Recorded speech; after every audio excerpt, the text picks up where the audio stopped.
یوں کہہ لیجئے کہ شعبان رمضان کا مقدمہ ہے.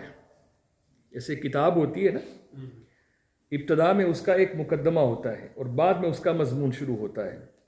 تو مقدمے کو جو پڑھ لیتا ہے اس سمجھ جاتا ہے کہ آگے تفصیل کیا ہے. تو فرمایا کہ شعبان میں چاہیے کہ بندہ رمضان کے لیے ایک ٹریننگ کرے، روزوں کا اہتمام پہلے سے ہی شروع کر دے، تلاوت قرآن پاک کی عادت پہلے سے ہی بنانا شروع کر دے، رات کو نوافل پڑھنا پہلے سے ہی شروع کر دے، تاکہ شعبان میں جب یہ پریکٹس ہو جائے گی تو رمضان المقدس جب آئے گا تو آسانی سے روزے بھی رکھے جائیں گے، رات کو تراویح پڑھنے میں بھی آسانی ہوگی اور قرآن پاک کی تلاوت میں بھی آسانی ہوگی. تو ایک قسم کا یہ جو مہینہ ہے شعبان، فرمایا یہ پریکٹس کا مہینہ ہے کہ انسان اپنے آپ کو رمضان شریف کے لیے تیار کر لے. اس لیے کہ رمضان وہ بابرکت مہینہ ہے کہ اللہ کے پیارے نبی صلی اللہ تعالیٰ علیہ وسلم نے فرمایا، اللہ اکبر، حدیث مبارکہ کا خلاصہ یہ ہے کہ جبریل امی حضور کے پاس حاضر ہے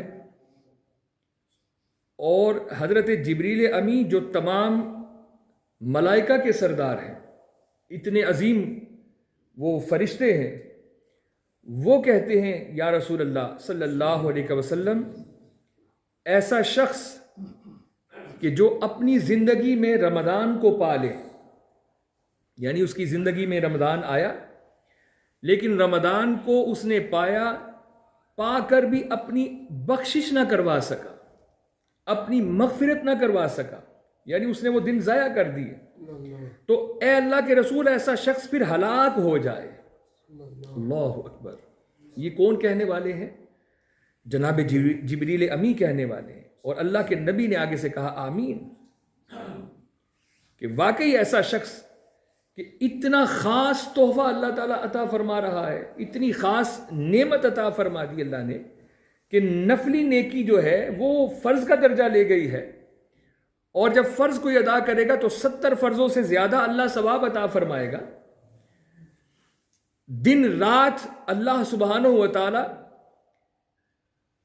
بخشش اور مغفرت کے سمندر بہا رہا ہے، لیکن ایسا انسان غافل ہے کہ اس بابرکت مہینے میں بھی وہ غافل رہا اور اس نے کچھ حاصل نہ کیا، اپنی مغفرت نہ کروائی. 3 عشرے رکھے اللہ نے اور ہر عشرے میں ایک خاص تحفہ امت محمدیہ کو عطا فرمایا. فرمایا پہلا عشرہ جو ہے وہ رحمت کے لیے خاص کر دیا، درمیان والا مغفرت کے لیے خاص کر دیا، آخر والا جہنم سے آزادی کے لیے خاص کر دیا.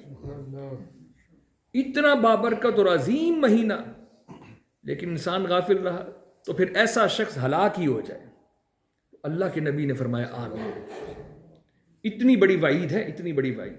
اس لیے فرمایا اس کا خاص اہتمام کیا جا رہا ہے کہ شعبان المعظم خود پریکٹیکلی آقا کریم علیہ السلام نے روزے رکھے ہیں، عملاً یہ کام کر کے دکھایا کہ دیکھو میں تمہارا رسول روزے رکھ رہا ہوں. اور آخری جو ایام تھے شعبان المعظم کے، باقاعدہ نبی کریم صلی اللہ تعالیٰ علیہ وسلم نے صحابہ کرام کو جمع کیا، اجتماع کیا اور ایک عظیم خطبہ دیا. انشاءاللہ وہ اگلے جمعۃ المبارک میں بیان کروں گا.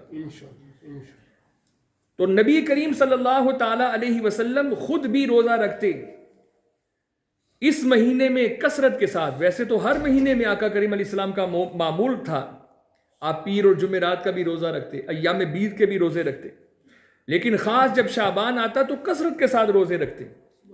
اور آپ سے جب یہ پوچھا گیا کہ اتنی کثرت کیوں، تو آپ نے فرمایا رمضان کی تیاری کے لیے.